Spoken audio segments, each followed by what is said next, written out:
I've got some bad news for you. You have more weaknesses and fewer strengths than you realize. I know you're super excited now to hear the rest of the session. I promise there'll be good news, but not just yet. You know that old saying, you can do everything that you put your mind to. It sounds so uplifting, so inspiring, and so dead wrong. You can't do anything that you put your mind to. Or at least said another way, you can't do everything with excellence that you put your mind to. Take me, for instance. I have really bad fine motor skills. You know those skills that you need when you're doing something meticulous or takes a lot of detail? So therefore, I'd be a horrible surgeon. My hands shake when I try to do something that's very fine-tuned. That's why I lost the game of operation almost every time I played as a kid.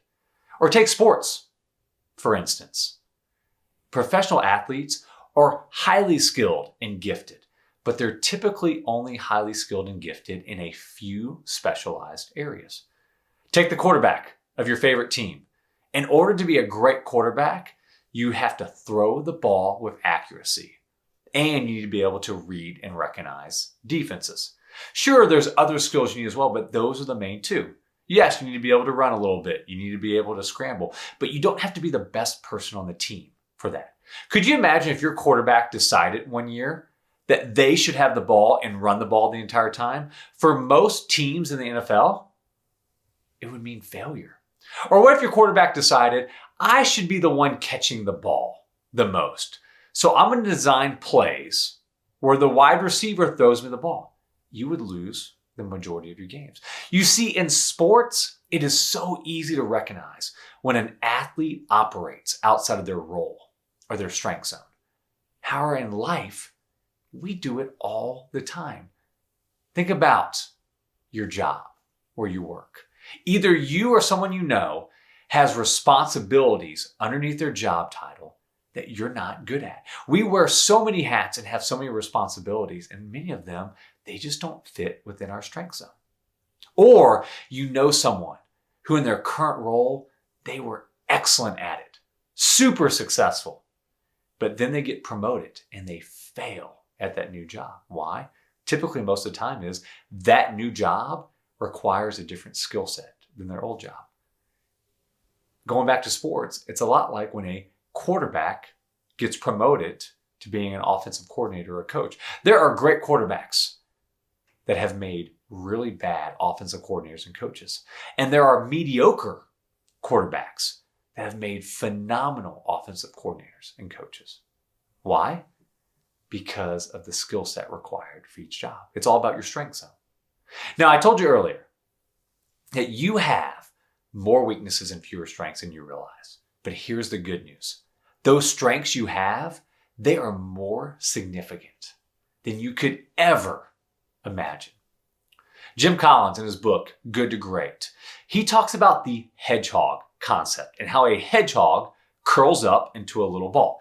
Now, for those of you who were raised in the 80s and 90s, think of the Sega game Sonic the Hedgehog. If you don't know what I'm talking about, then you can Google it. When adversity comes, when there is danger, the hedgehog curls up into a ball to protect himself. It's his best defense against adversaries.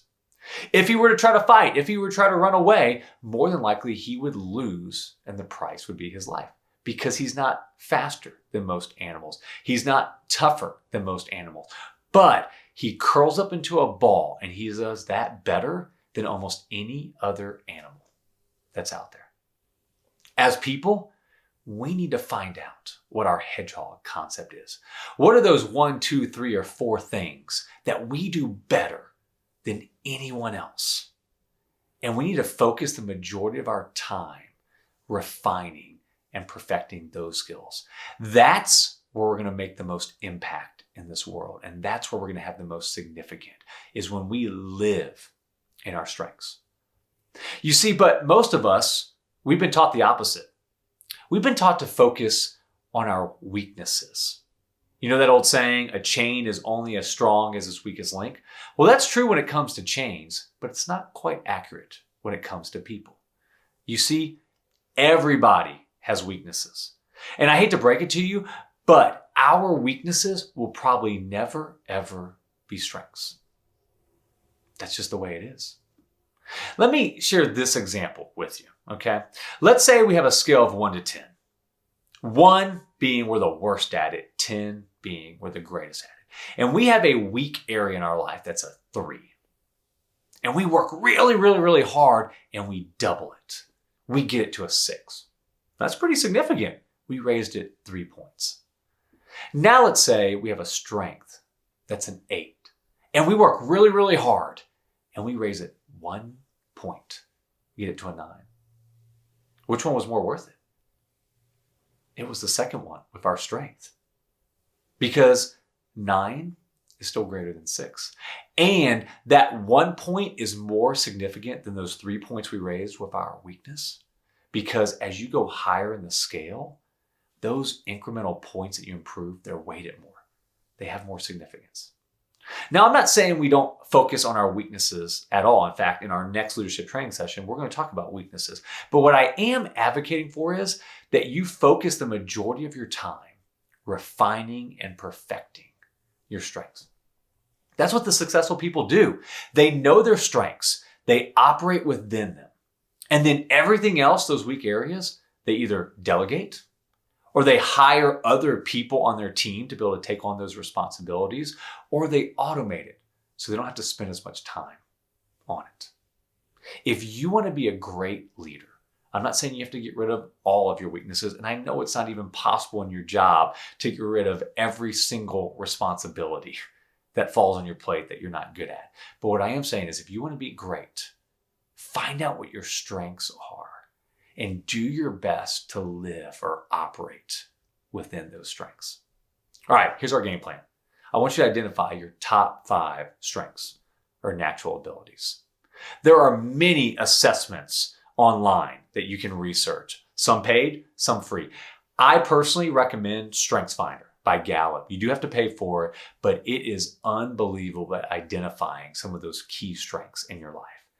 After you take the assessment, I want you to bring some close friends around and share that with them. Allow them to have input into that, and then create a practice plan on how you're going to refine or develop those strengths. If you don't know where to begin at all, then go to our questions page and write me a question. I'd love to be able to help you out a little bit more. Let me leave you with our tweetable lesson. Find what you do well and perfect it.